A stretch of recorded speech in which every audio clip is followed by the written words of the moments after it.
2021, and I am going to call to order the meeting of the Heritage Preservation Commission.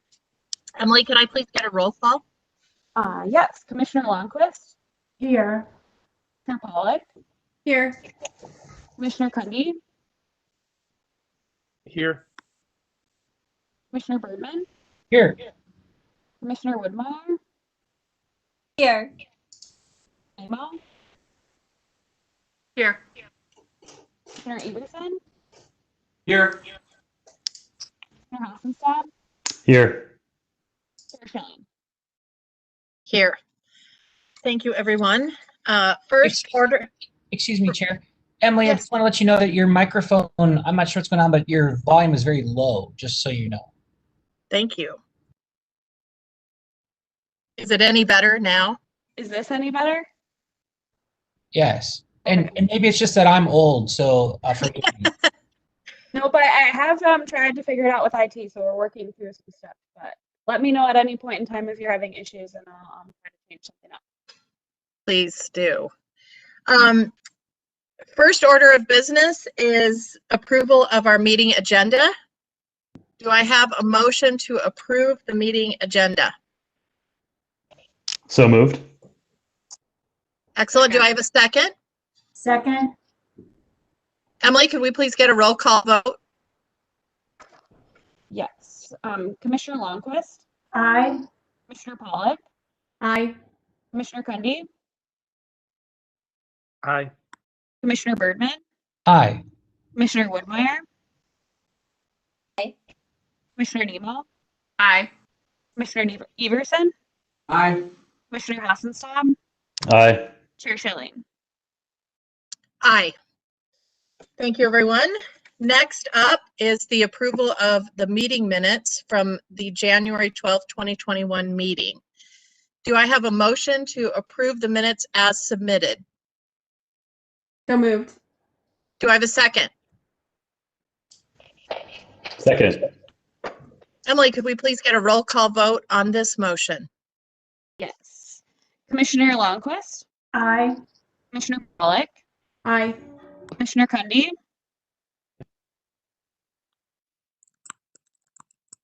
Commissioner Cundy. Aye. Commissioner Birdman. Aye. Commissioner Woodmeyer. Aye. Commissioner Nemo. Aye. Commissioner Everson. Aye. Commissioner Hassenstad. Aye. And Chair Schilling. Aye. Excellent. That leads us to our reports and recommendations section of our meeting tonight. First on our agenda is the Certificate of Appropriateness for 4524 Drexel Avenue, and I will turn it over to Emily for the presentation.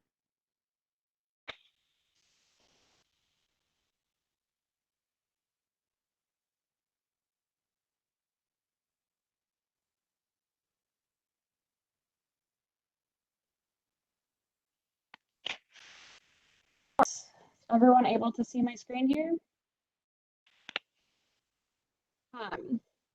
4524 Drexel Avenue is located on the west side of Drexel between Bridge Street and Sunnyside Road.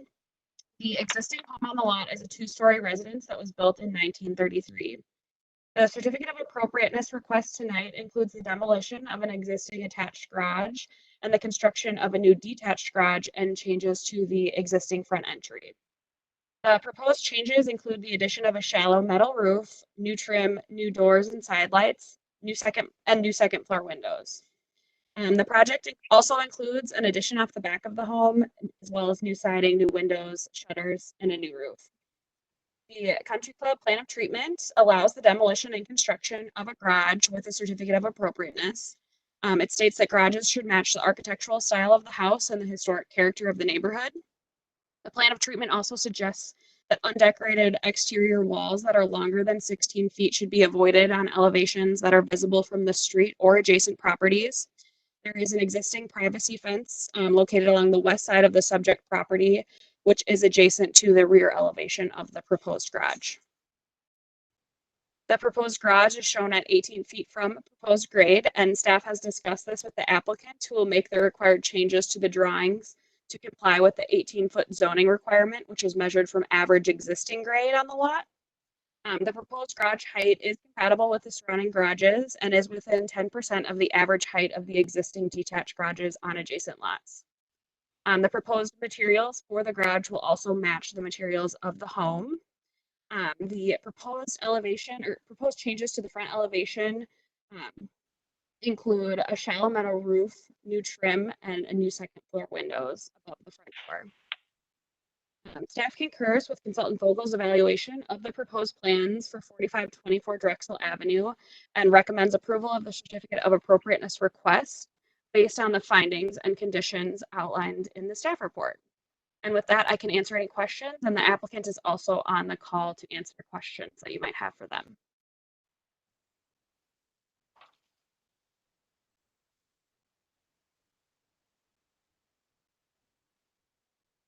If you have a question, go ahead and speak up.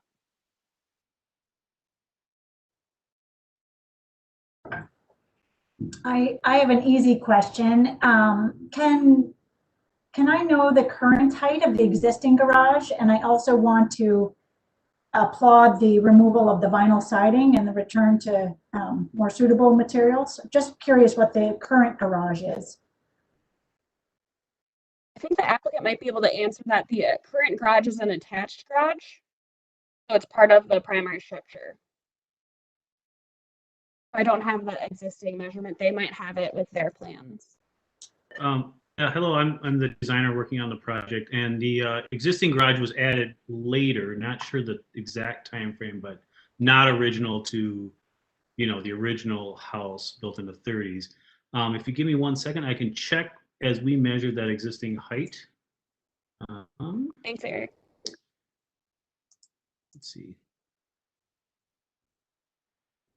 We measured the existing height. The existing garage has kind of a parapet, which of course would not have been original to that style.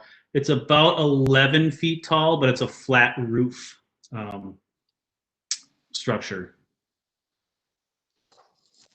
Thank you. And can you also say where the metal roofing, is it going over the side den on the front elevation?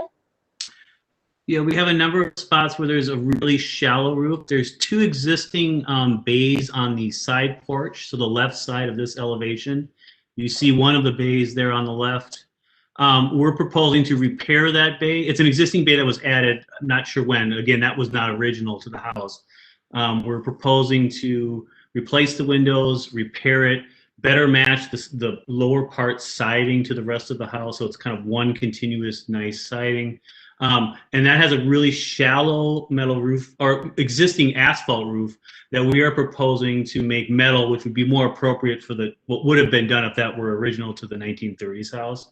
We're also proposing that shallow metal roof over the kind of revised entry. There's a window bay on the north side over at the kitchen, a very shallow window bay that adds some articulation to that side that we're proposing, and then also a bracketed back entry cover.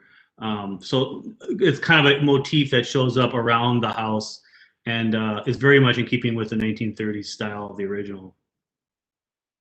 Thank you.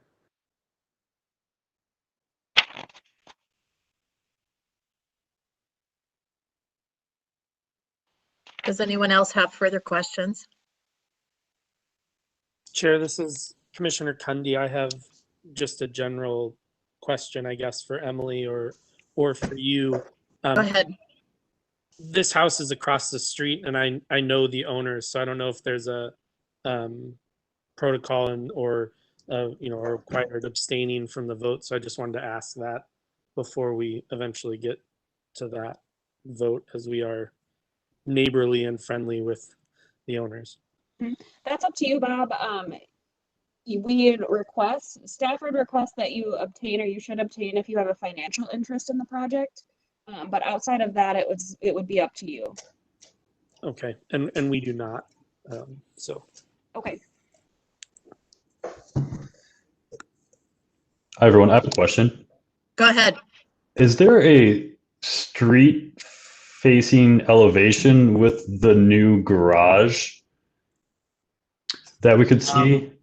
We do not have that in one drawing. It would be a little confusing because the garage is set so far back into the corner that it would be a little, I think it would be a little tricky to see it in that would not be a true context. But that front face with the garage door does face the street. You can see there's a narrow, we're trying to create kind of less driveway, so a couple narrow tire paths to a driveway pushed further back.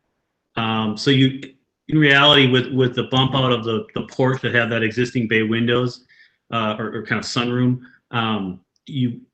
in elevation you only see about half the garage because it'd be kind of tucked behind there. So it's a tricky view. You really don't ever see it that way. So we don't have that drawing, but just knowing that if there were an elevation, that garage is about half covered. You can see in the site plan there. Thanks, Mr. Ludwig. Follow-up question. Can you explain the design choices of the garage and how that's fitting with the original home? Sure. Yeah. Well, first thing is we wanted to, with the addition, wanted to make sure the addition, of course, matched the character of the house.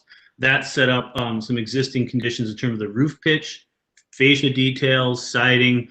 All that gets exactly carried over to the garage, of course, in a smaller scale.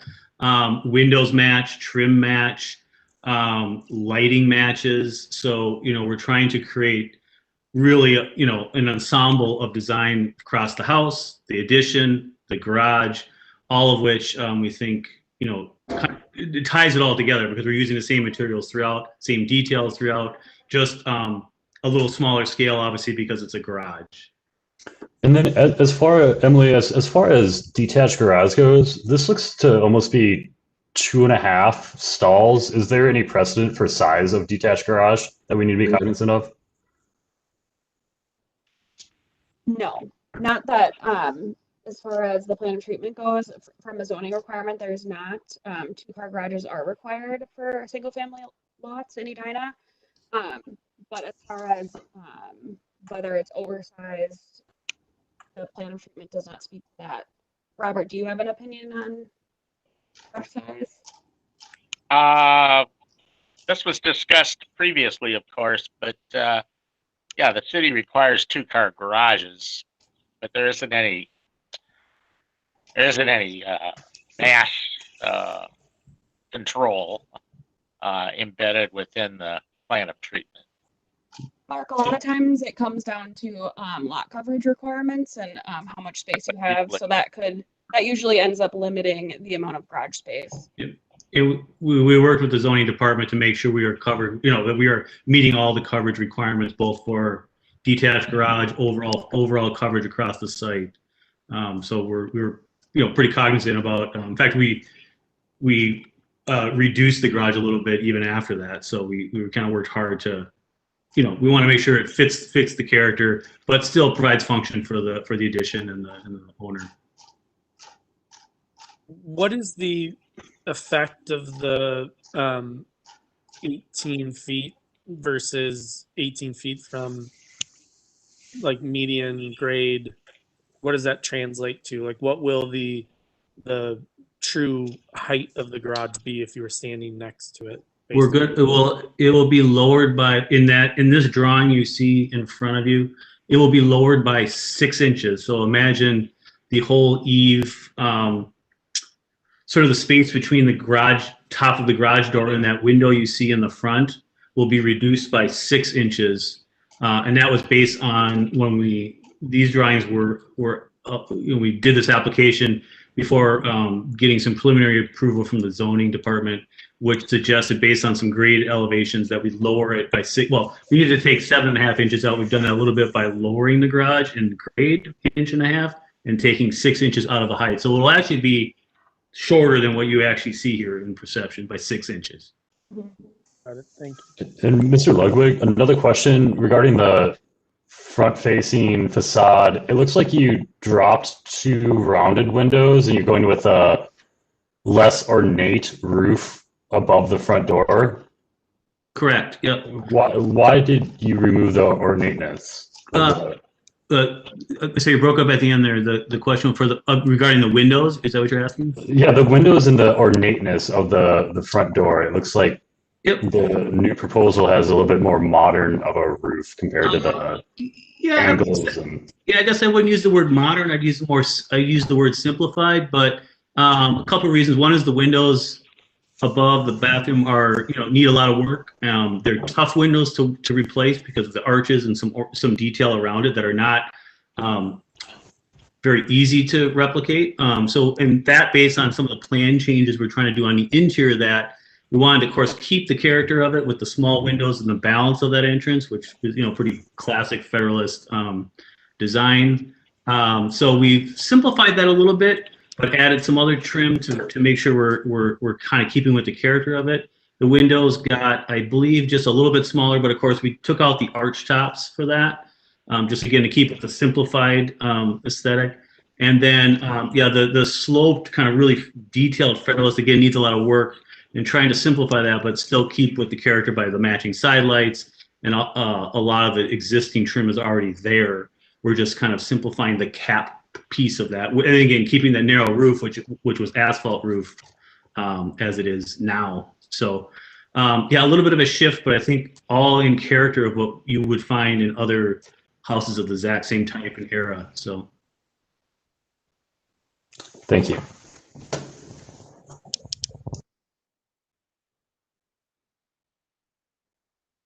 Any further questions? I have one. Go ahead.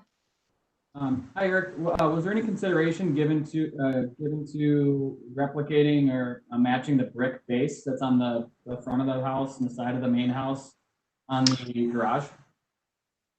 we did talk about it early. It's quite an expensive detail, and actually, you can't by building code really recreate that very easily, especially in a garage situation.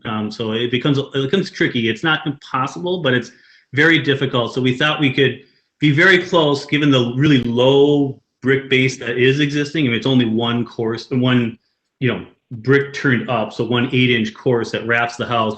We thought we could be very approximate close by lowering the siding down to pretty close to grade within a couple inches. I think it's a detail that we feel like would be, you'd be kind of hard pressed to notice the difference. And, ultimately it became a difficult and costly construction issue for the garage. Okay. Thank you.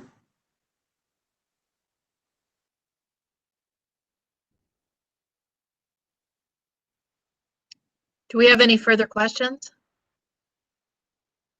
or comments?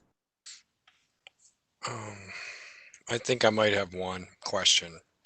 You said the siding's going really low to the ground. The building code makes doesn't it have to be a minimum of 6 inches from grade?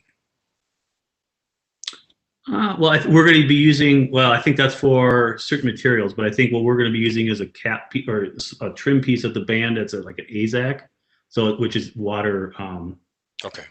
protective, Okay. so it won't rot and all that, and then we'll flash that appropriately. So Sure. I just had to ask. I don't know what the material is, so I just had to ask a question. All right. Yep. Thanks.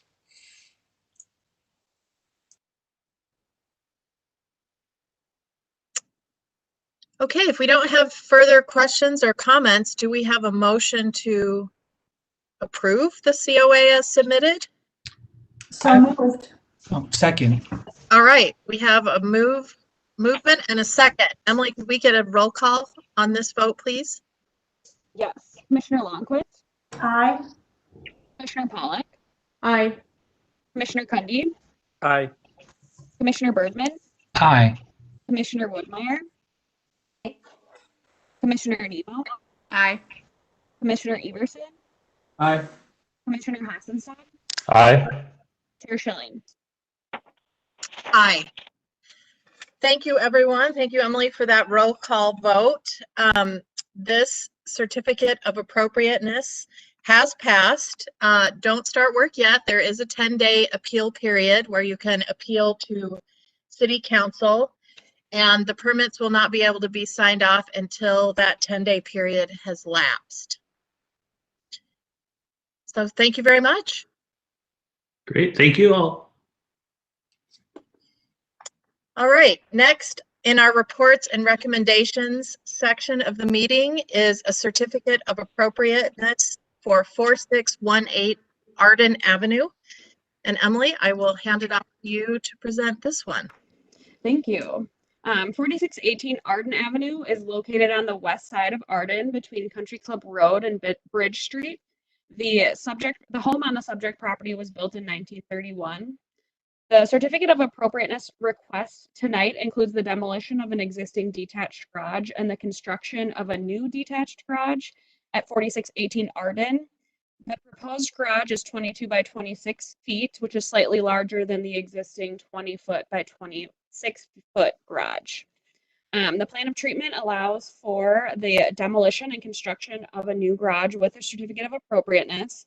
And garages should match the architectural style of the house and the historic character of the neighborhood. New garages should be subordinate to the house and should be placed in the rear to minimize visual impact from adjacent homes and streetscapes. The proposed garage on this lot is located in the northwest corner of the subject property, and it's generally in the same location as the existing garage. The survey will be updated for the permit submittal to meet the 3-foot setback requirement that includes the overhang on the garage as that's shown with the proposed drawings. The proposed garage is shown at 17 feet 5 inches and is compatible with the surrounding garages and is within 10% of the average existing detached garage heights on surrounding properties. The proposed garage material will match the existing building materials of the home, which is lapwood siding. Staff agrees with consultant Vogel's positive evaluation of the plans for a new detached garage at 4618 Arden Avenue and recommend approval of the COA request with the findings and conditions outlined in the staff report. With that, I can answer any questions, and the applicant is also on the call to answer any questions you might have. Again, please feel free to speak up if you do have a question.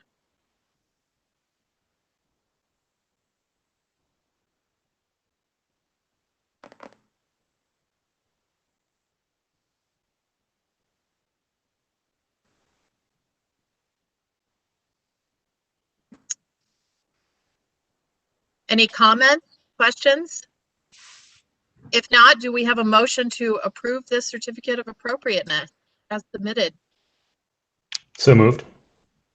All right, we have a motion to approve this certificate of appropriateness. Do I have a second? Seconded. Emily, could we please get a roll call vote to approve this certificate of appropriateness? Yes. Commissioner Longquist, Aye. Commissioner Pollock, Aye. Commissioner Kundy, Aye. Commissioner Bergman, Aye. Commissioner Woodmeyer, Aye. Commissioner Nemo, Abstain. Commissioner Everson, Aye. Commissioner Hospenstad, Aye. Chair Schilling. Aye. Excellent. That has passed. The certificate of appropriateness is awarded to 4618 Arden Avenue. Again, don't start work just yet. There is the 10-day appeal period where you can appeal these results to City Council, or these results could be appealed to City Council. At that point, the permits would be able to be signed off on. Great. Thank you very much. Thank you. Thanks much, everyone. Thanks. Okay.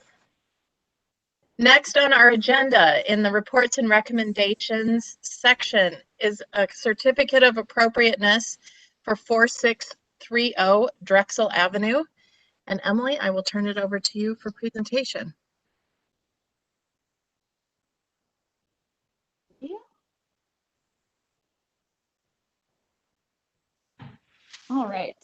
4630 Drexel Avenue is located on the northwest corner of Drexel Avenue and Country Club Road. The home, built in 1924, is Mediterranean style. The Heritage Preservation Commission has reviewed multiple projects associated with this address that have included sketch plan submittals and certificate of appropriateness requests for changes to street-facing facades. 2 projects associated with the 2 COA requests that have previously been reviewed by the Heritage Preservation Commission had also required variances from the Planning Commission. The most recent certificate of appropriateness approved by the Heritage Preservation Commission included changes to multiple street-facing facades and an addition that was visible from Country Club Road, Wooddale Lane, and Drexel Avenue. It was approved by the Heritage Preservation Commission September 8th of 2020. The plans that were submitted and ultimately approved by the Heritage Preservation Commission in September showed that more than 50% of the surface area of the walls would remain during the project. The current application to the Heritage Preservation Commission includes a request to remove more than 50% of the surface area of the exterior walls, but to still construct the same plans that were approved with the remodel and addition that was approved with the previous certificate of appropriateness. Removing 50% of the exterior walls of the house would be considered a demolition based on the Country Club plan of treatment, and this house is not eligible to be torn down because it was built in 1924. The Country Club plan of treatment classifies houses that were built between 1924 and 1944 in the Country Club district as heritage preservation resources. This is the period of time when the developer enforced architectural standards on new home construction through restrictive covenants. The plan of treatment does state that no certificate of appropriateness will be approved for the demolition in whole or in part of any heritage preservation resource in the district unless the applicant can show that the subject property is not a heritage preservation resource or no longer contributes to the historical significance of the district because its historic integrity has been compromised by deterioration, damage, or by inappropriate additions or alterations. This house is considered a preservation resource because it was built in 1924. Consultant Vogel reviewed the plans and submitted comments to the Heritage Preservation Commission through a memo that was included in your packet tonight. Staff also asked the building official, David Fisher, to review the application and provide a memo to the Heritage Preservation Commission, which was also included in your packet tonight. Both David and Robert are here tonight to answer any questions that you might have on their memos or on the project itself. Staff concurs with Consultant Vogel's evaluation of the proposed request at 4630 Drexel, denying the applicant's request to remove more than 50% of the surface area of the walls and finding that demolishing the existing structure, which is a preservation resource in the Country Club district, would not be appropriate. And that is based on the findings that are outlined in your staff report. And with that, I can answer any questions. I know the applicant is also on the call and has a video to show. And both David Fisher and Robert Vogel are also on the call to answer any questions you might have. Emily, would it be appropriate for the applicant to do their presentation now before questions? Sure, that works.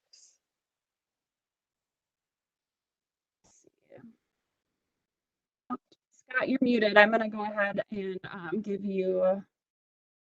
Oh, there you go. How's that? Make you the presenter. You sound Am I good now. back? Yep. Okay. Let's see. Hold on one second.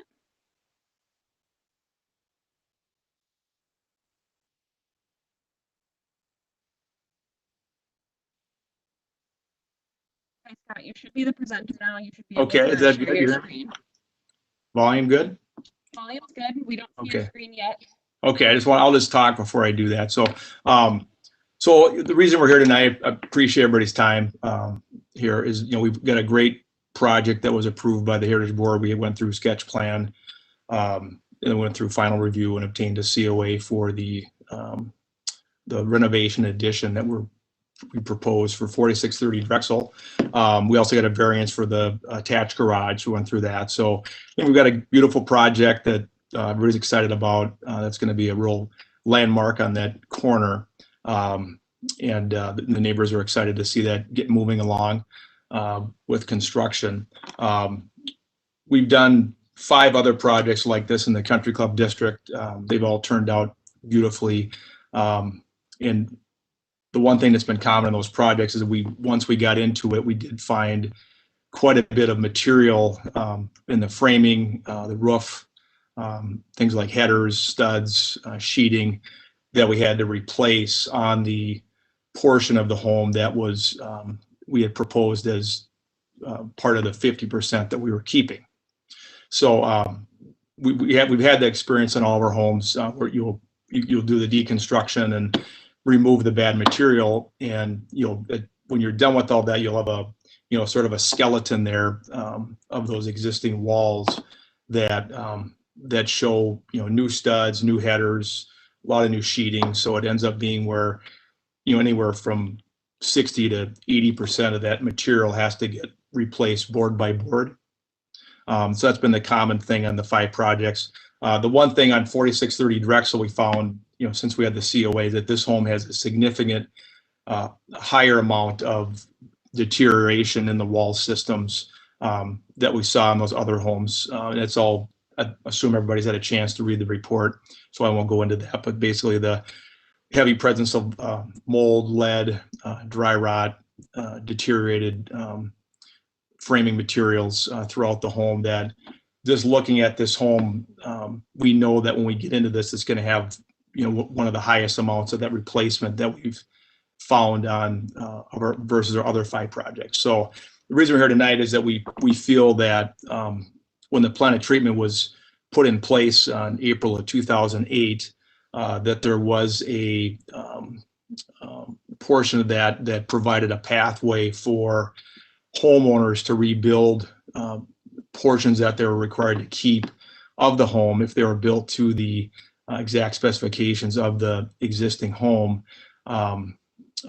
as part of that plan of treatment. And there's like a middle ground, I think, that's being missed when we're doing these renovations, where we're not being allowed to rebuild these walls that we feel would be much better constructed, much more durable, more energy efficient, overall better for the homeowner in the neighborhood if we were allowed to rebuild those walls. And that was what was agreed to when the plan of treatment was passed. And I think what's happened is that's kind of not been utilized, or maybe applicants haven't applied for it. But I feel that was a key element of the plan of treatment, and really the reason why the council and the mayor approved it, because they were very concerned about property rights and homeowners not being allowed to have their homes be as durable, energy efficient, and as modernized as they want, as long as they still generated maintain the character of the neighborhood, and still the plan and the construction of them was built exactly to the specs of what was approved for the COA. So that's why I'm here, and that's why I presented this. I've got the video I can show of that section of the city council meeting, if I can just share the screen. So I just put it on here. Is that how we would do that here? Yep, and at the bottom, there's a share button. You should be Okay. able to select on your screen, and then if you share the window that has the meeting playing. Okay, let's see here. So share. Okay, how's that? You see that? Don't see it yet. No. Okay. Let me try again. Sorry, I've Oh, used that's all right. Okay, you see it? Does everybody see that? No, not yet. So do you have? Let me try it again. Let me go to the share. So if I share the screen, do I click on it? Okay. Whoops. There we go. Now we can see your screen. Okay. I see. How's that? There we go. Is that good? Okay. So it's just about 2 minutes. Just bear with me. Just a section of this doesn't take very long. This was the meeting where the Heritage Board had a public hearing and presented the new plan of treatment, which everybody's really excited about. And there was a lot of testimony by residents, questions from city council and the mayor, and it was passed at this meeting. But this is just the section that talks about the kind of the pathway to doing what we're proposing here. So I'll just play this. So it's up to the Heritage Preservation Board to make that determination. Yes. And we've reorganized the administrative process for the review, and essentially divides it into 2 parts. So there's an initial review as to determine whether we're dealing with a heritage preservation resource or not, and then the more traditional design review is the actual design of the house compatible. Okay.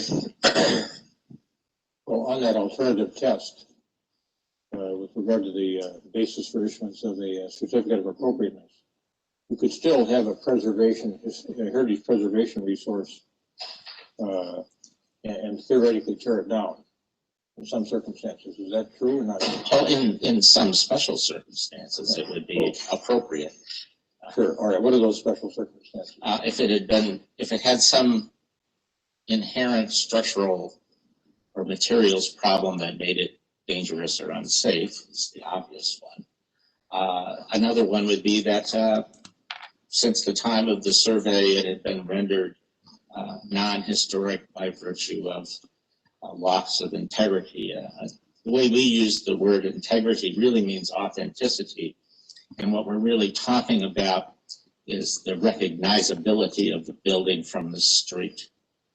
The standard is a very subjective one, but it's a very common sense one.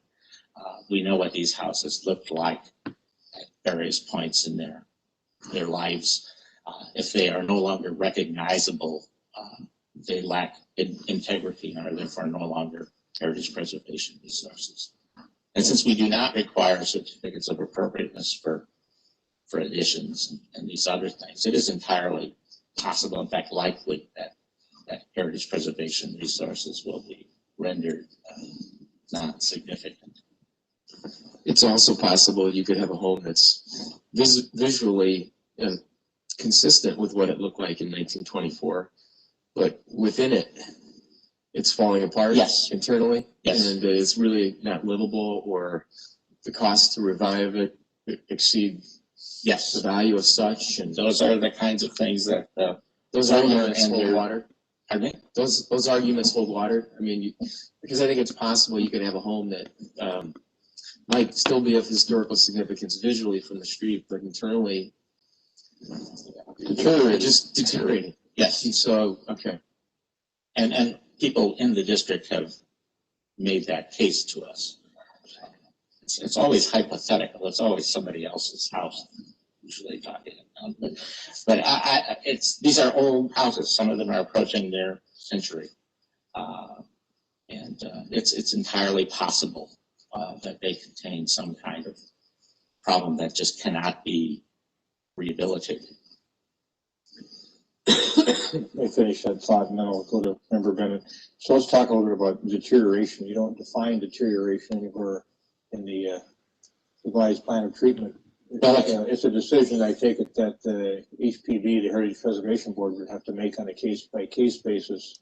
And if someone was unhappy with the results of the decision-making at HPB, they could appeal it to the City Council.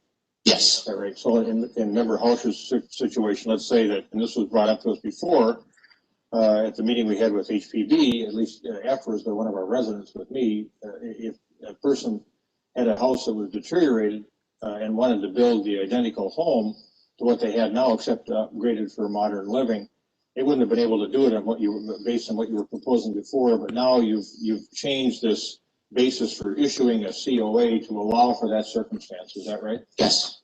Okay. We want the people who know the most about the properties to tell us about them. All right. Member Bennett. Thank you. That's the portion I just wanted to show there. Thank you.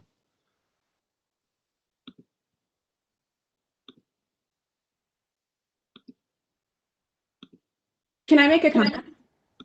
Sure. As I look at this, I think it's historically interesting, the video that you showed us, but I don't view the plan of treatment as being unambiguous. And so, reading this plan of treatment and how it deals with particular teardown situations, if it was ambiguous, I think it would be more important to look at the context and the discussion and under which it was passed. But I guess my comment to my colleagues is, we should read the plan of treatment that was passed and determine whether it has any ambiguity in it, in its words, to allow for other situations. And if we decide that it's not ambiguous, we need to look at it and interpret it as it was written and passed.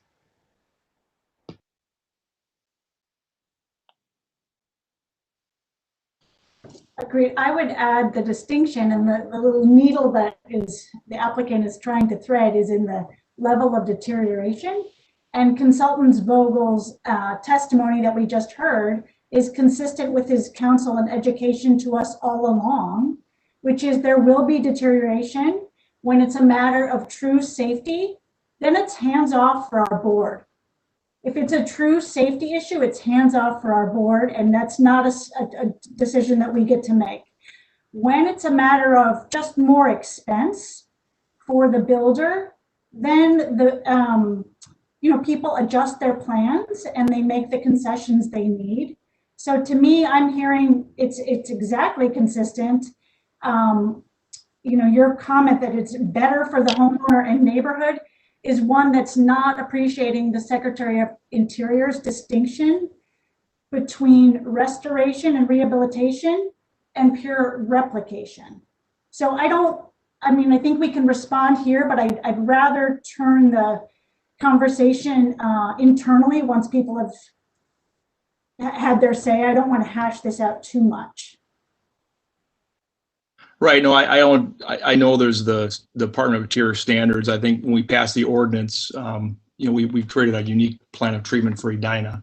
And I think that the key takeaway that I saw when that was passed and then revisited tonight on the video was that the city was concerned about maintaining some balance between the plan of treatment and homeowners' ability to, if they felt they had issues with their home, to come to the Heritage Board and spell that out. And like Consultant Vogel said, that the homeowners are the ones that know the most about their homes. And it seemed that came across pretty strong when that was passed. And I think it is ambiguous in the plan of treatment as far as, not defining deterioration. It's not real defined. But I think that when this was passed, the goal was to have a balanced plan of treatment that would allow a homeowner to make a plea to the Heritage Board if they felt their home had deteriorated, because they're the ones that know the most about their home. Chair Schilling, I hear what you're saying, sir. I guess what I'm struggling with is that that's definitely the process that we're going through, right? That you're coming forth as the applicant to say you have some you believe to be ambiguous deterioration that spells out more than what's now 50% of the exterior walls, which you're then looking for a COA to then replace that in order to then execute the original plan that was already approved by the board. Is that correct? Right. Yeah. Like I said, I'm trying to just do it in a way that's ultimately it results in a better home. I mean, we can do this project, doing it by hand and replacing board by board. I mean, we can do that. We've done it 5 times in the houses. Sure. And that's sort of the nature. That can be the nature of sometimes the projects that are in the country club district. There's no question. And this particular property, which we've gone through multiple times in terms of what was brought before by the previous homeowners, and what they wanted to do and what they needed to do. And everyone knows that this particular property does have a level of deterioration that is clear, is obvious. I'm sure you can document really well. I think the question from the ambiguity part is, from this board, the challenge is, okay, yep, there's deterioration. We've seen that multiple times on COAs that have come through the board, some that have been improved, some that have not, as to what's appropriate in terms of how to address it. And that's where, from the time that the city council, and the district was granted, and Mr. Vogel kind of helped spearhead that, in all my years of being on this commission, it's always been this board's responsibility to then figure out what is then appropriate. That's why it's called a certificate of appropriateness. And then ultimately, which I think spells out very clearly in your video, this commission then applies the standards that it feels is appropriate. It makes its decision, and then the biggest recourse for any applicant or homeowner is that if they feel that the commission did not address or clearly adjudicate its effect on that, it can always then be appealed to the representative government of the city of Edina, which is what the mayor was basically spelling out in that video, which I've now known for many years since I've been on this commission. So I guess what I'd like to hear as a thoughtful person in this process is that I've seen with what Robert has said in terms of what his opinion is. I've seen what the buildings inspector's sort of opinion is. what I guess I'm not really clear on is it just a matter of what path you as the builder have to take in order to remediate this problem? And that you're asking for the consideration of, we can go stud by stud and that's expensive and timely and so on and so forth, but it will still get you to the appropriate result? Or that's not really a path that can be done, and the only path forward, which is why you need to go more than 50%, is to remediate in a much more demolition type model. I just want to make sure I'm clear that's what you're asking. Yeah, like I said, we could do it. Yeah, we could do it either way. I said we could do the project board by board. I'm just saying that there's much more deterioration here, and that process is going to be much more extreme. And it's going to be literally like we put in our presentation, 80-85% of those walls are going to be replaced with new material. Okay, so then if you don't mind me asking, it just kind of tips the balance of what makes sense overall for making sure the house is historically appropriate, time for neighbors to deal with the remodeling project, energy efficiency of those walls, sure. long-term durability and of that home. I mean, it just there's a balance point that's tipped over that I think this house has achieved, and I'm just trying to see if there's we can follow that pathway, which makes more sense in this situation. Sure. Yeah, I understand. Then I guess my question then would be to Mr. Vogel and our city staff from the building inspector standpoint, because while we were talking, I reread the reports just to make sure I read them again to make sure I understand the context of what they are. Maybe with Mr. Vogel, can you just kind of share for me, when you're hearing what the applicant is asking for, I'd like to hear verbally rather than just what was written. Help me understand your assessment of what you saw in there that led you to your conclusion. Yes. The deterioration that I observed during the inspection visit that I made with David Fisher was actually the kind of situation you would expect to find in an older house. It's not the worst I've seen in the country club district by any measurement. The presence of mold, the presence of well, not the presence of defective materials, but different materials and early 20th century construction methods actually produced things that don't look right to modern observers. But it turns out we know that they function well. If you tore down every house that had this kind of mold and this kind of framing in the walls, there wouldn't be any early 20th century houses preserved anywhere. I don't think. So they all can be mitigated, and the conservation techniques that would be employed are fairly standard and conventional. There's nothing that would be out of the norms in treating any of these. But the bottom line is that the purpose of the ordinance and the designation of a landmark district is to preserve as much historic fabric as possible, so that the district retains its authenticity, and that it's extremely difficult to reconstruct these houses, even in parts of them, actually. And so you want to retain as much of the fabric as you can. And it's hard to envision the goals of rehabilitation, which the plan of treatment says is the kind of the ultimate goal of the plan of treatment. How you could employ demolition as a conservation measure. But would you say that because it's going past 50%, which then goes from the technical definition of rehabilitation to demolition? So if it was 51% rather than 70% for that matter, then I'd let you guys make the decision. Okay. I just want to make sure we're all clear about, there's a technicality component, right? As far as 50% which yes, was based on a standard, and how it was applied, put in the plan of treatment. You have to have some delineation point related to what's rehabilitation, what constitutes demolition. But I also want to make sure that it's to the degree that we're talking about. I just want to make really sure that's in the mindset of our consideration.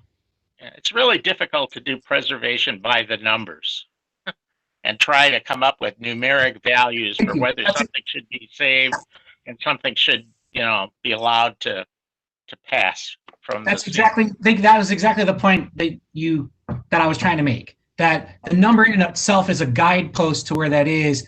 And yes, you could look at it from a black and white component, which is certainly within the rights of the interpretation. But it's also trying to figure out, I think, to what the applicant is saying, I think what I've seen from the city council is trying to find, well, that's why it's called appropriateness. Well, what's appropriate for the context of this situation? Okay, thank you. I've had my piece. Thank you very much.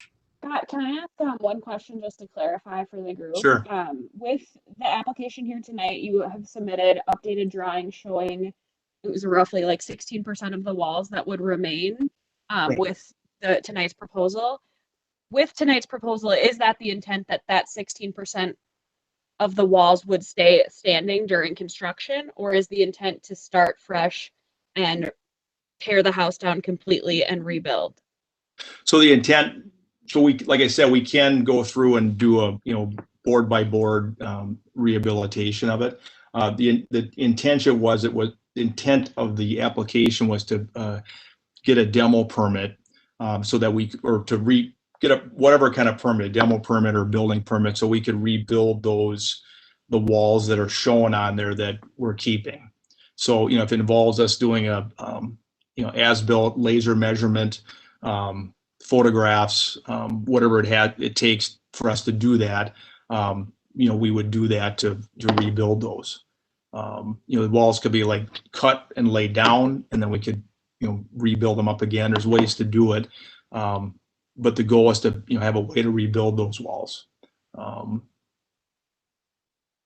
like I said, we could do the project like the other 5 we've done, and the 2 recent ones that were done on Browndale. If you drove by those when they were, kind of at their dismantling point, there wasn't much standing, on those houses. So I would like to interject actually on your presentation, what you submitted on the 4604 Browndale.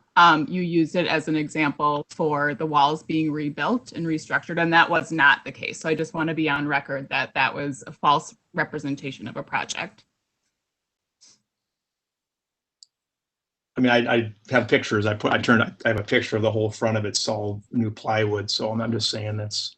Right, but I was the project architect on that project. Right, so, right. So I'm speaking, and we kept 54% of those walls, and so I believe kind of was a little misleading for what you presented. Well, the picture, if you look at, I have a picture from the presentation. You want to pull that up? No, I don't need to rehash it. I'm just saying that that it's right in the presentation. So, and then the one, I have one of my own too. I just showed you that, the one on 4620 Moreland. You can see the level of dismantling that has to go into, rebuilding those walls. So it's a. I'm not trying to. I'm just showing. Intensive. It's no one's arguing that.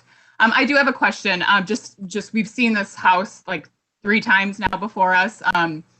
Is there a homeowner? I see the Wolf name. That's been a name that's come through it many times, but I also see it listed on Edina Realty. So can you just speak to, is there a homeowner? Is this something that is, it's obviously actively for sale right now? The homeowner is not on I checked, they're not on the call. They were invited to the call. There is a homeowner that's behind this project. I think the question is, and this is Commissioner Cunny, and I think I kind of share the concern that may be arriving here is, I have a number of concerns. Is this home actually going to be constructed, or are we just inching our way closer to tearing down a house and then getting a brand new proposal for a new build from a brand new owner that looks nothing like the house that sits there today? Is my question, with the fact that it's for sale, which I also question. The submission talks about moldy smell and deterioration of the property. I live on Drexel. I think I actually live in one of the first houses that you remodeled. And so I walk and drive by this house every day, and it's sat now for 5 or 6 months without a roof, with plywood over the windows and with a degree of excavation having been done at the foundation. It's almost self-fulfilling that there's going to be more water damage now than there was when the house was purchased by these current owners. Then there will be, more too when the snow melts in 4 months. So I share general concerns about the precedents that this would set for the neighborhood, the process that it's taken to date, and kind of the validity of the claims in light of kind of the expert memos that have been shared. I'm not comfortable with kind of what I'm hearing, especially when we talk about, it's never going to be the most efficient or cost effective thing to rehabilitate any of the homes in Country Club. The house across the street from me was down to shiplap, and you could see into the basement from a drone hovering above it as they hand dug the basement out with buckets to get it to a height that they wanted. It would have been much cheaper for them to tear down the house and use a backhoe to do all of that work. And so I think the public feedback kind of echoes some of these broader concerns as well. So I know that's more commentary than question, but I'm increasingly uneasy about the things we're hearing in context, as opposed to closer to reconciling what you're asking for. I mean, I don't know what the question is. I'm sorry. No, well, I think going back, I guess, to what Commissioner Nemo was asking is, are these, the houses for sale, are these homeowners, if we approve this plan, are these homeowners going to execute that build? Are you going to do it? Is the idea that it's going to be sold? Or is there a chance that you sell the land, which is essentially what we'd be giving you the authorization to have, and that there's a brand new house and a new design that comes to us in a year? No, none of that is occurring. No, I'm not selling the land. Or there's a homeowner that we've been working with on the project. If this passes and they submitted a building permit, then we'll start construction on it. I mean, this has been delayed, and we had this on the agenda for January. It was pushed out a month. So I think, they're anxious. It's taken quite a while to get this through and get approvals, which I know does, it's difficult for homeowners to take so long to start a project. And I know the homeowner's got quite a few other issues he's dealing with his business. So I'm doing my best to try to, hold them together and keep this moving along, through the process. So if this were to be approved today, would the house be off the market tomorrow, I guess, to put a... I'm not a party in that trend, in the listing. I guess what probably is going on is they're wondering if they want to proceed with the project with all he's got going on. I mean, I'm still communicating with them, but there may be just his apprehension about how long it's taking and not wanting to proceed. And perhaps the goal of that is to get somebody to come and pick up the ball on this project as it is approved by the Heritage Board. I hope you can see how that's confusing for those of us who have seen the listing, because it specifically states that it's a Great Neighborhood Homes house or design that's been approved. And I guess I would just reiterate my concern that... That's true. That's all true. We could approve today to let you essentially tear down this house. The current owners could decide that they don't want to continue at any point. The house remains on the market. It gets sold to Mr. and Mrs. John Smith, who come back and don't care at all about what this Mediterranean home looked like or where it sat on the property or what components of it were meant to be built into a new plan or not.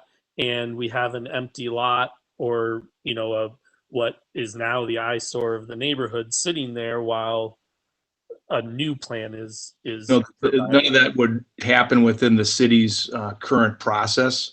They won't issue a demo permit until they've got a building permit approved. And someone to do that would have to, they put the money down for that. And you could also, that could also have a clause in there that ties it to the approved plan. So, I mean, the city has a process for protecting demolition permits from getting issued until the building permit's issued. Isn't that correct, Dave? Emily, did you have something to? Yeah, I was gonna say if whatever action is taken, currently there's a certificate of appropriateness approved for this lot that is tied to a specific set of plans. Similar to how tonight, if the request is to change, and that request is still tied to that specific set of plans. So if anyone was to come in with a new set of plans, a new certificate of appropriateness would be required. Yeah, I've nothing to gain by them not building this house the way you've approved it, other than I've wasted a lot of time. I just want to jump in and make note of a couple of things. First of all, the conversation's been opened about the ambiguity or the non-ambiguity of the plan of treatment. The plan of treatment is not on the negotiation table tonight. It is in place. It is what we use to assess each one of these projects that come before us and the appropriateness of those projects. So the conversation being opened about negotiating the plan of treatment, in my mind, is irrelevant. What is relevant is, does this project and the changes that are tied to the previous certificate of appropriateness, are these changes appropriate based on the existing plan of treatment for this heritage preservation resource? We have done the due diligence in the previous city council meeting that we viewed tonight. It asked that we take a case-by-case basis to determine the viability of each resource, which we have done. We had our historic consultant, we had a city inspector go out. These steps have all been taken. So I think it's important for us not to debate the plan of treatment as it exists, because it does exist. So I think we need to take a look at the plans as submitted and start there.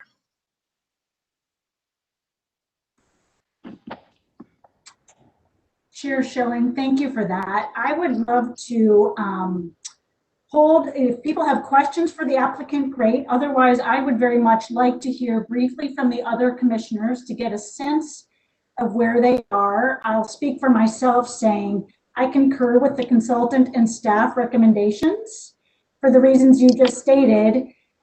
There are two additional issues raised by this application and process, aside from the decision we need to make for their asking us to amend it.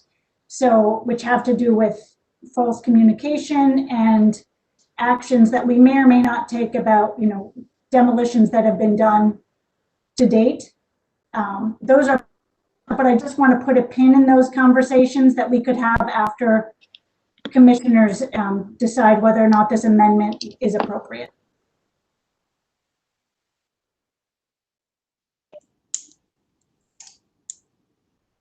Are there any other questions? Commissioner Hassenstadt, did you have a question? No, I don't have a question. I think that, the way I'm looking at it is that Scott has offered to take laser measurements and do a lot of good work that would essentially yield the exact same product that we have approved. I think that's a sign of good faith and something that I appreciate. At the end of the day, if we were to take a photo of what we've already approved and a photo of what is going to get done, and it's not any different, I'm probably a little bit more flexible. just want to call that out. It seems maybe more within the gray space. So that's kind of how I'm feeling. Commissioner Lundquist had asked us to share that, and that's kind of where I'm at. Thank you for sharing that. Does anyone else have a question or have an opinion or a perspective that they want to share on this conversation? Yeah, I'll just share, I share Commissioner Lundquist's point of view on this. I think, authorizing a tear down is one of the most significant things that we as a commission can do with respect to the country club neighborhood. And with it comes a high level of certainty that there is a level of deterioration or damage to a structure that compromises its historic integrity. And I don't think that the evidence we have in front of us rises to that level. We have an applicant who has said that he can go and replace things board by board. It will cost more money, but that's what you get when you have a historic structure. Our duty is to see to the rehabilitation of these historic structures where that is, feasible. I guess that's probably not the right term, but I'm strongly opposed to this amendment.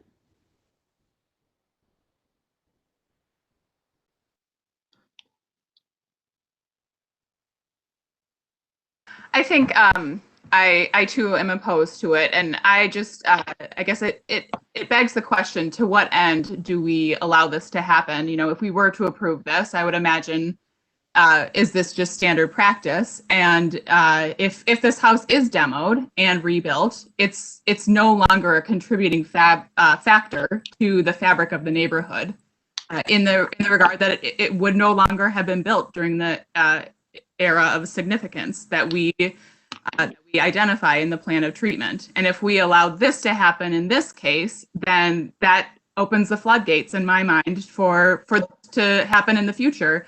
And we will not have that fabric that is so important to the integrity of this district.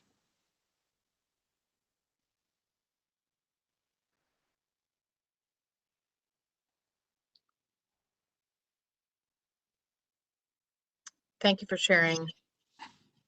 Anybody else have a perspective they'd like to contribute?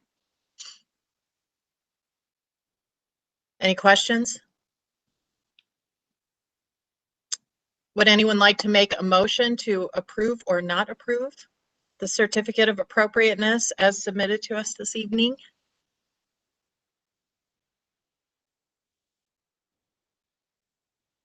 I move to decline the amendments before us. Do I have a second? Second. All right, we have a motion and a second to decline the amendment as presented to us this evening. Emily, could we please get a roll call vote? Yes. Commissioner Lundquist? Aye. Commissioner Pollak? Aye. Commissioner Cuddy? Aye. Commissioner Birdman? Aye. Commissioner Woodmeyer? Commissioner Nemo? Aye. Commissioner Everson? Aye. Commissioner Hassenstad? Nay. Chair Chilling? Aye. Thank you, Emily. Thank you, everyone. This has been denied as presented it to us this evening. Now, as I've stated with the previous certificate of appropriatenesses, there is a 10-day period in which this can be appealed with City Council. And we do thank you for your time this evening. Yeah, thanks everybody. I appreciate it. Again, we're just trying to, do what we think is the right thing for the neighborhood and provide you with all this information. I mean, we did, the homeowners really worked hard to make this project right. They did work with Better Futures Minnesota to donate all the materials they dismantled within the home, which is a great service that provides jobs for people that are trying to get back up on their feet. So I think that they're really trying to do what's best, and hopefully we can get this project going. Thank you. Thank you. Thank you. Thank you.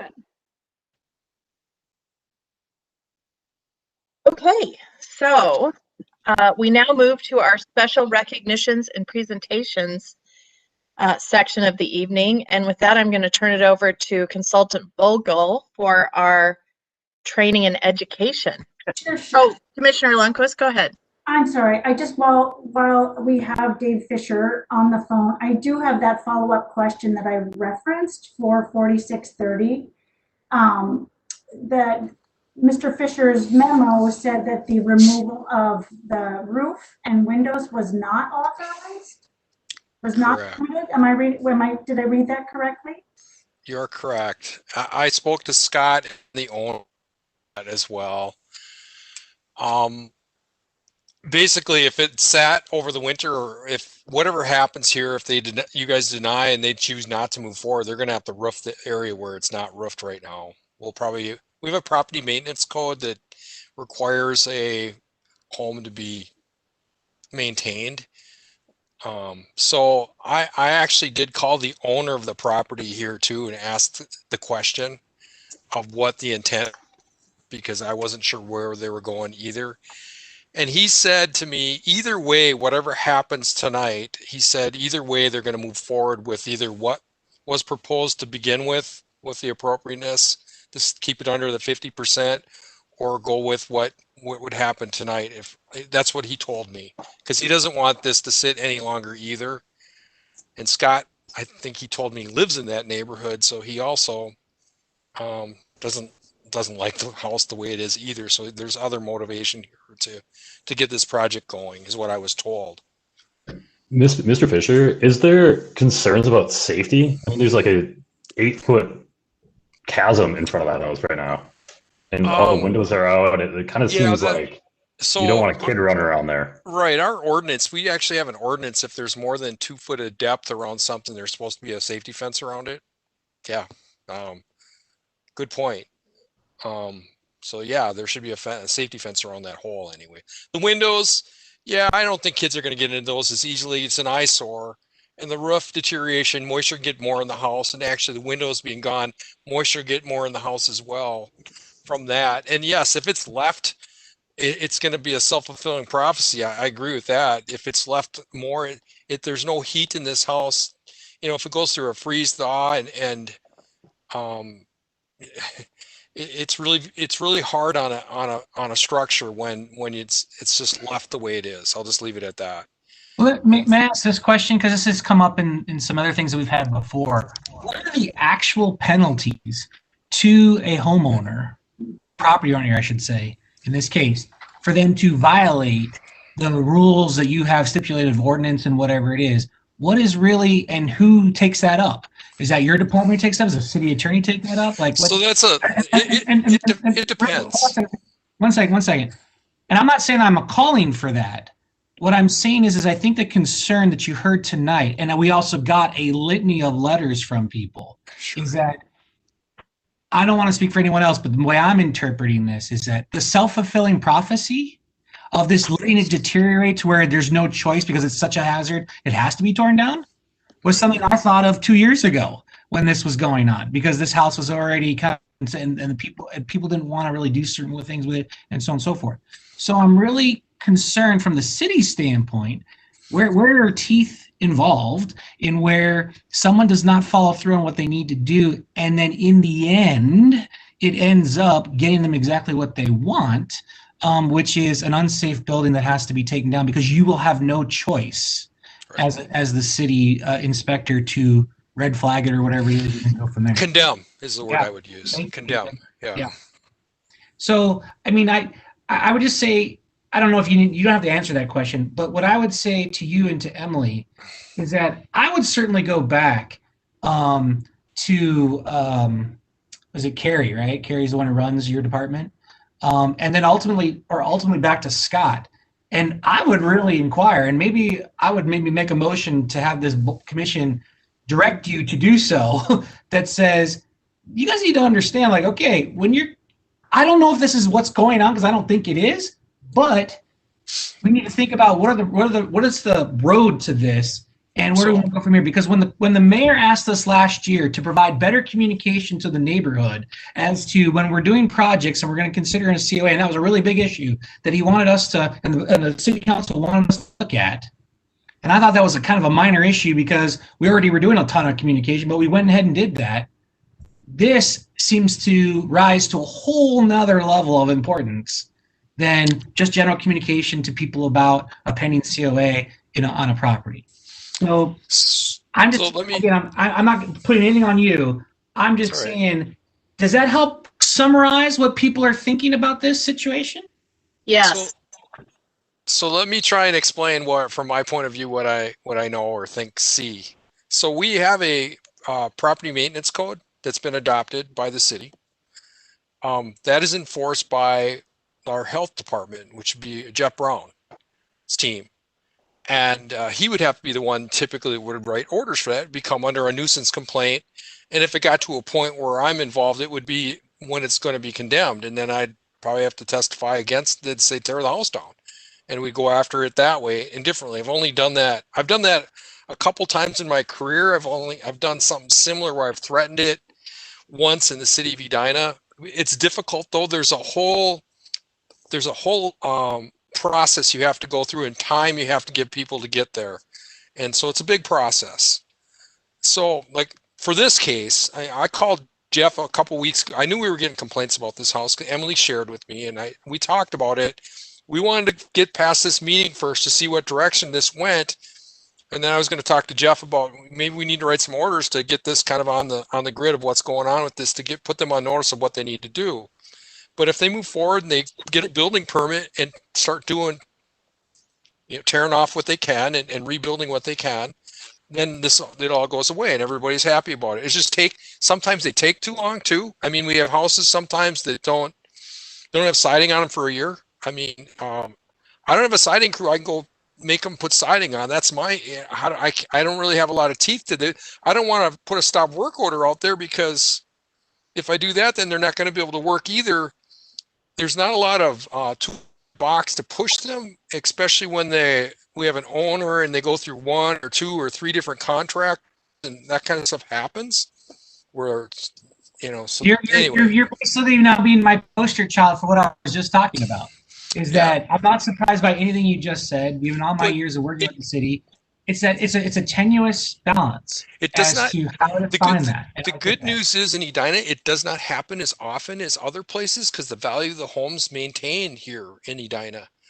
And so it just does not happen. You don't see it quite as often, but it does. I appreciate that. I think what I would take away at the staff level and ultimately to the city council level is that we're not talking about all of Edina. We're talking about the national designated landmark country club district, which in and of itself, as much as I hate it, that this is where we spend all of our time and attention on, because the rest of Edina has some important parts too. But it was determined that in this particular area, especially a home at this age level, is a protected asset. Right. That there needs to be looking at. So I don't know if anyone wants to take up the idea that there should be some action on the staff to people. I'm not suggesting that there should be. I'm just saying that what I read in all those letters and what I heard tonight, and I'm kind of in the middle, honestly. I get the pros and cons of both sides of this argument. I'm just curious as to this group. What do you want to do about it? Is there, if we're good with where we are now, then we can move on. If you think that something should be done to where the city needs to be more clear and have more capacity, to use Dave's term, more tools in its toolbox to help prevent what you think might be going on, even though we don't know that that's what's going on. Is that something that you want to at least have more discussion on at different levels of the city? I'm just curious if anyone cares about that. I think you've hit on some really great points there. And I think what's interesting about what David was saying is that, and David, correct me if I'm wrong, I'm going to guess in most situations, or in the vast majority of situations, the city may be slow to act because there's a problem with a home that the people want to stay in. In this case, it's almost as though the system that is in place would further allow what hypothetically is the desired end, right? You're talking about this process that is very arduous and where you have to testify. Well, that's because you are telling the government that Mr. and Mrs. Smith's home is not safe for them and their children. even though that's where all of their life savings and all of their net worth is housed, is, you know, Right. unintended. Whereas in this case, we have a homeowner who's never lived in this home, owns this and is living somewhere else, owned this while living 3 houses down, where the whole bureaucratic process is in hypothetically, you know, and again, I'm not trying to accuse people of something other than, you know, having left this house half deconstructed or constructed, however you want to look at it. But that whole process just allows water to seep into the woodwork. And so I guess I'm encouraging, I would be in support of the city taking faster action to say, look, guys, this house is for sale. Do you intend to move forward as you stated in the meeting or stated to the building plan? And if you don't, you need to put a roof on it while you try to sell it. Because if this house sits here for 7 months while we figure out what their intentions are, that it's on the market signifies their intention to me. I do not believe that the Wolves are going to complete this project or live in this house. If they were waiting for the meeting, they wouldn't have listed it. That's my view on it. The house needs a roof on it. And if the city can enforce that, we should. Let me play devil's advocate. So I'm the homeowner. I'm not going to put the roof on. And then what do I do? I'm not going to go up there with the shingles and put it on for them. So how does that, I don't know how we get to the end. We go to court maybe and go see a judge, but in Hennepin County, it's going to take at least 6 months to get to that process, and maybe even longer. And so that's my issue with it. If I go the route I think I would have to go from my side of it, or if it's through Jeff, you know, for a nuisance complaint or something like that. And so maybe there's other ways to deal with it, and that's maybe for Emily to. Well, can I just? Now the application, there was a pending application that was to be reviewed by the Heritage Preservation Commission. I think what Dave was saying is now, once there's action taken on this application, Dave is working with the property owner, and so can the health department, on coming up with a plan on how they're going to secure the house, whether it's right for this one, more roofing and doing things to make sure that that house is then in compliance.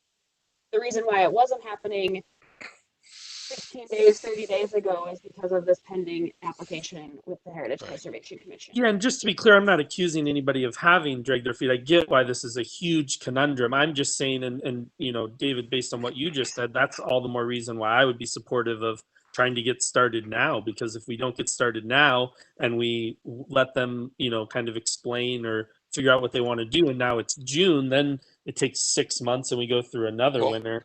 For this process and this one, I think we have a path of what we can do or what we need to do with it, from what I've heard from Scott and the owner of the property.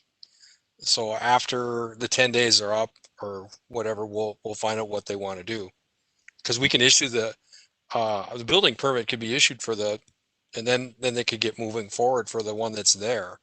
Actually, we could issue I don't know, is the building permit already issued for the 50% thing? No, they came in with the initial building permit, or with the building permit, and that's when they came up with, when they ran into issues with keeping 50%, and that's how this process started. So I'm just going to, in Scott's defense in this one, he just told me, he's trying to be transparent, that basically saying he thought he needed to take more than 50% down, and that's why he thought he needed to bring this forward to you guys to have another look at this to go forward. And by saying no to him, that means he just has direction now of what to do. That's how I'm taking this, and that's what the owner told me as well. And so I don't think they're upset really about this at all. They have a different direction they need to go. It's going to take probably a little more time, but that's fine. And I think it's really important that if indeed it is the previous person, the homeowners are the people who were originally involved with this, who going to what Mr. Cundy said earlier about his own relationship with a previous applicant. I certainly know these people myself. I don't want us to create any narratives that we don't know to be true. That's always a dangerous thing to do, about people's intent and whatever it might be when you don't actually know what it actually is, and so on and so forth. It could be this, it could be that, so on and so forth. What I'm hearing from Dave is that, okay, they needed a direction, they thought it was this, Scott's trying to do this, so on and so forth. Hopefully that's what the case is, and that's what it is. The hard part is, even though I like to believe the narrative is positive, I think what's important to understand outside of this property as a systematic component, and that's what I'm focusing, not this one property, but systematically. It's that if you did have someone who had a nefarious intent, would there be anything the city could actually do about it? And the question is, in a lot of situations, maybe not, or not to the level to which we would like it to be, because you couldn't possibly draft an ordinance that would cover that. Because the ordinance has to be applicable across the board. And one individual case might not necessarily allow you to do that. Right. Yeah, I was just going to say the country club has the same property maintenance requirements as any home in the city of Edina. Right. Correct. I have a quick question. The permit violation that happened in September, maybe early October, when those elements were removed, what is the penalty for that and the process for informing? That's a harder question. Okay, So, gosh, I thought it was easier. Sorry. Well, it's not. I mean, the process for me is to shut it down and tell him not to do it. I asked the question to him, not tonight, but I asked him about that a couple days ago, or when I talked to Scott about it. I said, yeah, you got a demo permit to do work on the inside. How come some work got done on the outside of the house? What's going on, kind of thing. The penalties would be what, I mean, yeah, it technically there's many stages to go with that.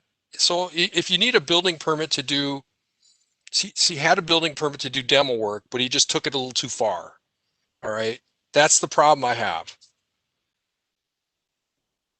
What would the penalty be? I don't have a ticket book that I write tags. I have reinspection fees. I can charge that kind of fee.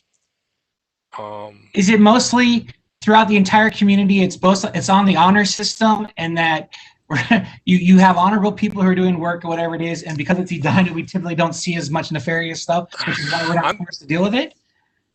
You're kind of getting into the weeds here, guys, but I know.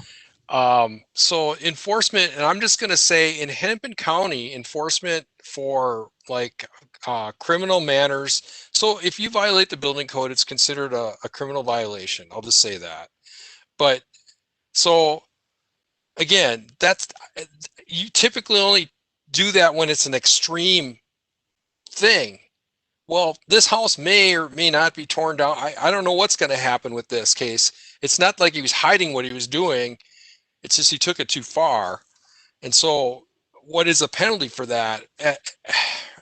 Right now, there's really not one. I'm just going to tell you that. I would probably let this slide until we get moving forward and hope it goes away. I'm just telling you, being honest about how my approach would be with that for this. Typically, if somebody doesn't pull a permit, we double fee them for the permit and wouldn't make them get another permit for that. Well, so I think you've explained it quite well, actually, and I'm not surprised by that explanation. So I appreciate you helping to educate at least me on that process. So thank you.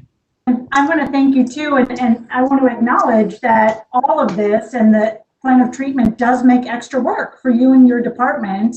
And one thing we want to try to do is help Emily and her team work seamlessly with your team too. I would just say in this instance, when it is older homes and they're not occupied, I hope in the future maybe the city can be a little more aggressive, because it becomes the harder the deeper you get into the decomposition of a home. So it's your judgment. I think what could help as well is if I have a little more information a little early on when they get their demo permit to understand what they're doing and what the process is for what property it is, because we can certainly educate them up front about what they can and can't do with the property up front. And that can be done. The demo permit did say interior only on it though. So I thought that was appropriate. So we are pushing the building contractors to recycle a lot of stuff within the homes when they do take things out of them. And in this case, they took a lot of the wood flooring out and a lot of the molding out of this house already to have it recycled, reused somewhere else. So a lot of it that like around the windows and stuff was already removed in that house. And I'm assuming that the house interior is probably going to go down to the studs anyway within the house. There's probably a lot of lead in the house that they want to get rid of as well. Because again, the age of the house, it probably has that for sure. I think the bottom line is that what I've heard for the last couple of years with this project is that everyone has an incentive to get this project done. Everybody, there's anyone who doesn't want to get the project done, right? And we worked very hard to get to a COA that could actually build a plan that we were comfortable with, and we appreciated the effort that was in there. The challenge is that, okay, we're now in this never world of like, okay, what the hell is happening? And it's, every day that ticks by, especially during the conditions that we're in right now, makes it that much more complicated. So I just think it's how do you move that forward? So.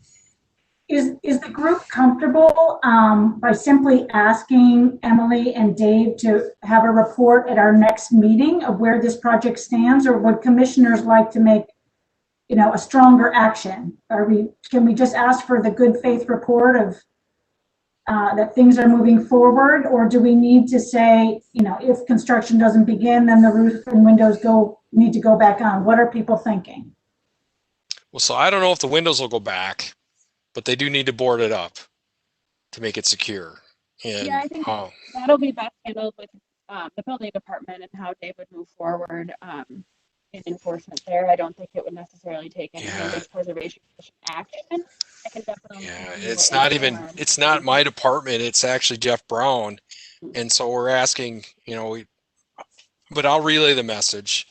I understand. Can I just ask everyone, what happens when this house is condemned? Because this house is not livable. If it gets condemned, it gets torn down. So then they win, or win, I guess that's a bad choice of words, but that's what they want. The land is worth more than the headache that they have today. Like, what's the right on the wall to me? We can keep talking about it all night, it's fine, but that's, to me, it's a foregone conclusion. As unfortunate as what it is, I don't think there's any. I don't think we should necessarily speculate on what would happen in that instance. We could certainly ask for the city attorney to give us an opinion on available legal options if that were the case. Dave, my question for you is, you mentioned obviously waiting to get through this 10-day appeal period and seeing when they pull their building permit. What do you think is a reasonable timeline on your part to understand if they're going to promptly pull a building permit to be able to put this roof back on? Or, I guess, can you tell us what your timing might be for any additional enforcement actions if you don't see quick action beyond this 10 days? So again, all right. So this comes out of our property maintenance code. I'm not the enforcer of that, but I would say, if we don't see something happening within 30 days, we should write orders and go forward. And typically, you have to give them time to do stuff.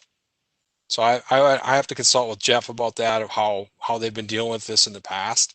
It's somewhat unique because we don't have this exact scenario happening where it's a vacant home, nobody's living there, so it's not as critical for the people to live inside of the house, but it could create deterioration of the house, which would create a problem for the integrity of the home.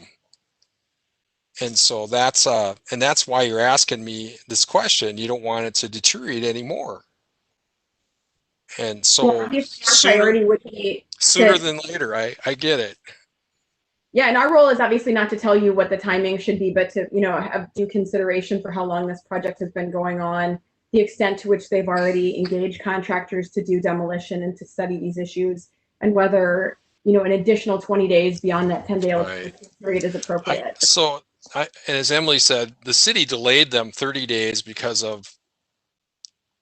to have this meeting too, which again, I can ask Scott to put something in writing to me of what the intent of for a schedule, maybe to help give something for my satisfaction of what he's doing.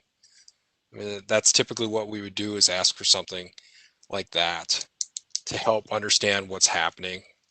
I don't know if he'll do that or not.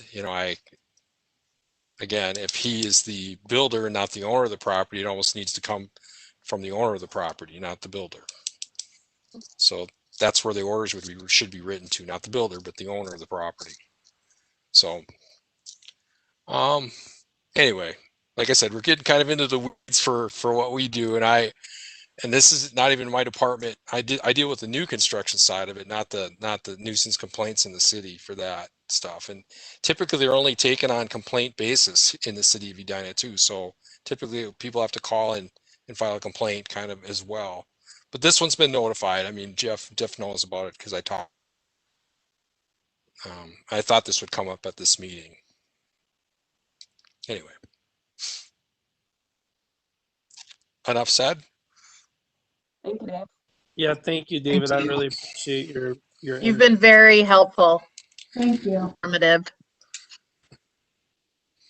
Not to. Sorry. I have a question, not for Mr. Fisher, just for Emily and the commission related to this project. I know I've been in touch with Emily by email about the advertisement in the for sale as new construction, and Emily has dutifully contacted them to say you can't say new construction approved by the HPC, and you can't say it's built in 2001 and so on. But I do have a concern that it's still on one of the Sotheby's sites. It still says modern Mediterranean new construction. On the other site, it still says built in 2001. And it's just frustrating as a volunteer. I think we all work hard to try to learn about the process, uphold the process, apply the process. And it's frustrating to me also that Ray Camp Larson Architects was represented as doing something they didn't do. So again, I don't know if this is just a concern I have. I'd like to ask the other commissioners what we can do to be a little stronger there. You know, Jane, I was kind of thinking along the same lines as David was talking there, and I think that because we're talking now about a very just to be clear, I'm trying hard not to accuse these owners of doing anything. I think that the pattern of what has happened there gives me pause, but we don't know their intention, and so to the extent that I've portrayed my views as being other than broader concerns, I apologize to the Wolves and to all of you. But it occurred to me that if that strategy were to play out on a particular property, who's to stop anyone in the neighborhood from just not replacing their roof and letting stuff kind of go in their house to open themselves up to an opportunity to argue that their property could be taken down? As David said, it's a complaint basis. So, we wouldn't really know unless these outer things had happened on this property that something strange was going on. And I think really it's just a challenge to all of us on this commission, as it has probably been for those who have served before, and it will be for those who serve in the future, that we just don't, if it's possible to remediate and keep the structure up, whether that's board by board and nail by nail and screw by screw, we have to hold people accountable to that. Many people in the neighborhood have done it and not asked for these exceptions. And it's almost as though that's the only way that we will maintain historic buildings, and the country club is by holding homeowners accountable in this meeting and in the next one, and a year from now and 10 years from now when none of us are on the commission. But yeah, I share your concerns. I question how the sale of this plays into what I think we all hope is the intent of the sellers. The wording was very confusing to me as well. I actually went to the county website to see if the house had been sold to Great Neighborhood Homes, because that's how I read into it. But yeah, I echo your concerns. And if I may, not that I have a lot of the underlying details, but I do know some more things. Is like there are a lot of other circumstances that have played out here that even after our COA was approved and so on and so forth, a number of things happened with the previous applicant, and whether they're still owned or not, I don't know. But like things definitely happened in 2020 that I can promise you were not planned. And they were then dealing with a whole bunch of other things, and it's contributed, I think, to how this is all playing out. I do know that.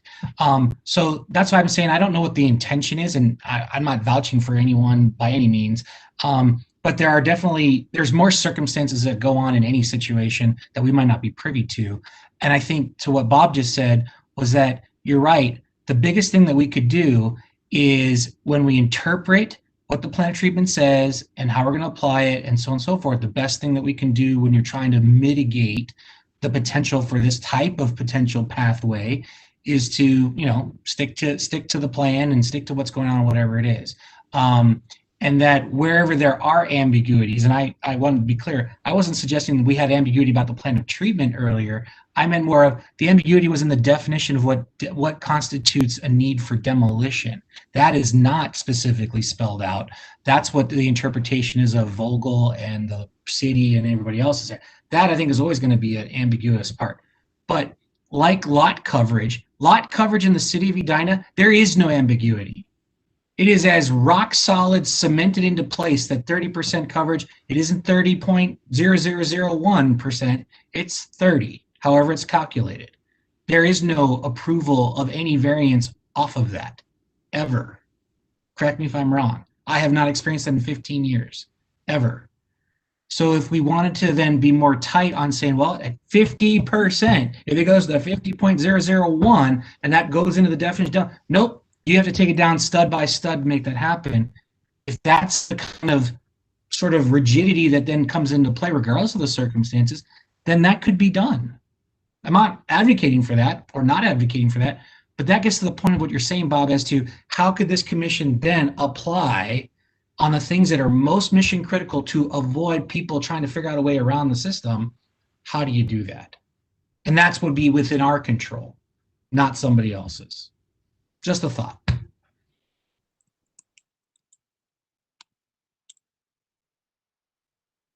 I think one of the things that's important for us as a commission is to remain consistent. I think being consistent and holding the line is possibly a deterrent for someone who is maybe nefarious to try to take advantage of the system. If they know that that the plan of treatment is not negotiable, then we're consistent.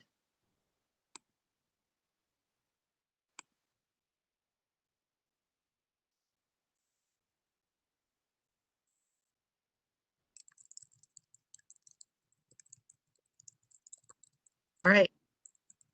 Anybody have more questions on this? Consultant Vogel has been very patiently waiting to share his great wisdom with us. Well, I'm not so sure I'm patient. I also have a little technical issue I need to deal with here. My tablet is telling me I'm running out of battery. And one of the joys of living in a 19th century house is there's relatively few electrical outlets. But we've stitched some things together, and I think it'll keep us alive for a couple of minutes. We leave education to the end of every training program we ever do, because across the board in all 3,000 jurisdictions that do historic preservation, everybody agrees that it's a really important thing, but nobody has any consensus about how you actually should go about doing it. Because there's a trap you could fall into. You become a kind of historical society where you go and all you do is spend all of your time telling people about the past and about the joys of preservation, and you let all the preservation planning stuff slide. And no one's ever figured out a really good way to do it. The cover memo for this, I kind of summarized what the city has historically done, and it's been kind of on and off. There's always been a partnership with the Edina Historical Society, and since about 2003, we've done the Preservation Month activities, which have included everything from tours, but last few years have focused mostly on the preservation awards and usually some kind of outdoor field trip for the Heritage Preservation Commission. Other than that, it's very much a catch as catch can kind of thing. the comp plan has some specific goals and policies about it, and I would encourage you to look at those and think about, especially as part of your annual work plan, to conceive of some ways, some programming that we could actually develop and install and make routine. There's not a whole lot of staff time that can be used for that kind of stuff. We run out of consultant time, it seems, earlier every year. I think we officially ran out of my time before Halloween this year. So I mean, it's going to have to be a kind of mix of using resources that are already available that you don't have to pony up financial support for, and volunteers. But simpler the better is the I guess the watchword here. Since the internet and since the city decided to make really good use of the internet in the early 2000s, most of what we do ends up on the web somewhere. So I mean, in terms of public accessibility to the raw stuff that we do, I think we're in pretty good shape there. But in terms of actually, well, there's a basic presumption in historic preservation that the more people know, the more interested they'll be in it.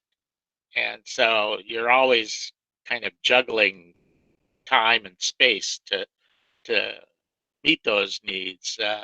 We obviously need to do something, but I can't tell you as a professional exactly what would be the best thing to do. But if you could conjure up some kinds of initiatives that would fit into your annual work plan, and that it could be done cheaply and consistently, I think is the big thing. We've experimented with everything from community education, and it turns out that didn't work because community education requires so much lead time, and it seemed like every time we had something planned, some other massive issue came up and stole all the resources that had been earmarked for it. And doing things in the schools, if you've ever had to work with a school curriculum committee, you know that that is not the cheap, easy to implement way to do any of this stuff. So I'm lobbying a little bit there, but I would encourage you to think about this. And at some point, there's sort of a lull in COAs that occurs about the middle of the year, and maybe reserve some time during a meeting. Preservation Month's not a bad time to think about this stuff either. Give some thought to how you think it could work. And that's pretty much it for this. And of course, the biggest education chore you have is to educate elected officials and city staff, which as the city staff gets bigger, one of the reasons I took the job in Edina is because I'd always worked for small places. And the thing that always impressed me about the city of Edina is it operated just like a really small town. Everybody involved in decision making knew everybody else who was involved in decision making, and there weren't even doors between some of the departments in the old city hall. And as it's kind of expanded and some roles have changed, it's not as easy a group to educate as it was in 2000. Let me tell you. So we should give some thought to that also. Can I share something that came up in the last literally 10 days that dovetails perfectly, Robert, on what you've offered if we're toward the end of your presentation, because it's truly a catch as catch can. I was contacted by a neighbor who's sort of a closet historian. He's actually written a 30-page history of Edina from the glacial age onward. Anyway, he's taken it as a project to find out where are the old Thorpe Brothers files for Country Club, and he's taken it forward, and he's recruited a member of the Edina Historical Society who's also with Edina Realty, who's going to spearhead it. and the great-grandson of Samuel Thorpe. This is where I'm coming back to our group too. Has helped us. He's reached out to his relatives. He's given me some names I will contact. And I want to tell you, Robert, that I shared the biography that you had written of his great-grandfather. Just FYI, he said how much he enjoyed the piece. He learned some things, and he specifically commented he was so grateful that you treated the redlining restrictive covenant language around race so thoughtfully and put it in such appropriate context, and that's not always done, and he wanted to let you know he was grateful. Oh, well, thank you. He's on my to-do list. Okay, good, good. Well, and the fun, and I won't ramble on, it's been a long meeting, but the fun thing that prompted this fellow to want to research the Thorpe files is he did a pandemic Zoom call that could be an idea for our group, so I'll summarize it. There's a woman named Kathleen Koberg who calls herself a house historian detective. Oh, yeah. She helps people access public files to tell the story of your home and the people who have lived in it. So maybe one thought is we could, throughout the city, you know, turn people onto those resources and tell those stories in some fun way. Far beyond the country club. We all get a little sick of talking just about that.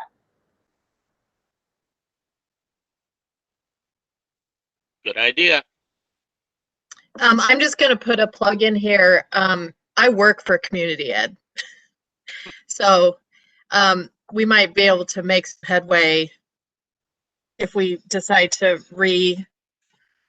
re-up our community ed campaign at some point. So that's possible pin in that conversation for a future work plan.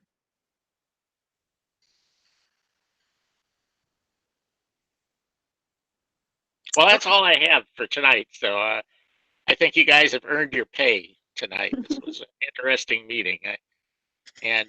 Actually, the issue you're talking about is called demolition by neglect. And it's like the cancer in historic preservation. It's really hard to combat. And it's not even bad in Edina. You should talk to somebody from the Chicago Landmarks Commission sometime. Organized crime has some interesting approaches to historic buildings. That's probably enough said about that. But it's an issue, and it's a really hard issue to manage through regulation. Because the people who want to do it aren't terribly interested in compliance. They're interested in getting what they want. But you're on the right track.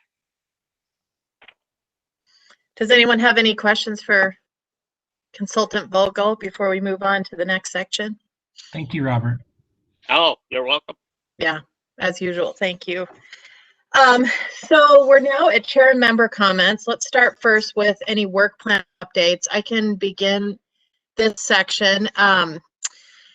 Commissioner Woodmeyer and Commissioner Pollock and I began working on a shared document for the new walking tour based on the Edina schools. So that's coming along. Thanks to both of them. And Chris, did you have any updates with your group? Only that we just yesterday submitted a budget request to Emily. So once that works its way through the city and gets approved, we'll go forward. We've got a great timeline. We have materials, and honestly, one of the things we want to do is promote a little education, because there have been some great historic context studies, and we want to get them in people's hands and on the website. And so hopefully the city will say yes to our budget and we'll move forward. Excellent. Also, Commissioner Birdman, did you want to say some words for us today? I've already said quite a lot, but actually what I would say is that I've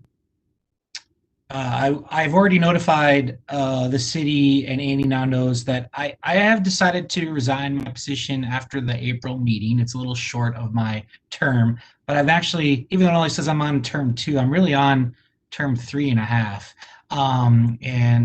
I've certainly given a lot to the organization and the team, and it is in great hands. And actually the comment I would make is actually watching tonight and participating in tonight's discussion. I would say that this group, the current group, wow, I mean, it's so well designed by having such knowledgeable people who obviously care deeply about what we're trying to do, the efforts that we're making and the progress that is being made by the efforts of members is probably the greatest it's been since I've been on the commission. And that's not a knock to previous commissioners. I just think that the breed of people that we've got now in terms of living in the district, committed to it, what we're trying to do to educate, and the knowledgeability and the activeness of what you're trying to get to is great. And so I think it's actually a great time for me to step away from it. You certainly don't need me to do that anymore. And I did it at this time because we knew that there were going to be interviews for new positions. And even though there wasn't really a position open for the HPC, I wanted to give Emily and MJ and Annie the opportunity that if there was going to be an applicant, if you needed to fill that, then they could go ahead and do so. So it's been a real honor to participate and to learn and to be surrounded by such giving people. That's what I learned. That's the whole reason why I wanted to do this in the first place, was to learn what it means to help run our city and be in the community and have people who care and make it a better place. It's not just our amazing staff that does great things, but it's all the volunteers to make that happen too. So I was asked to at least let people know that I was planning on doing that. But April will be my last meeting. So thank you. Well, thank you. 8 years is a lot to this group. So it is far better with the 8 years you've given us. So you've been amazing. I've only been around for 3 of them.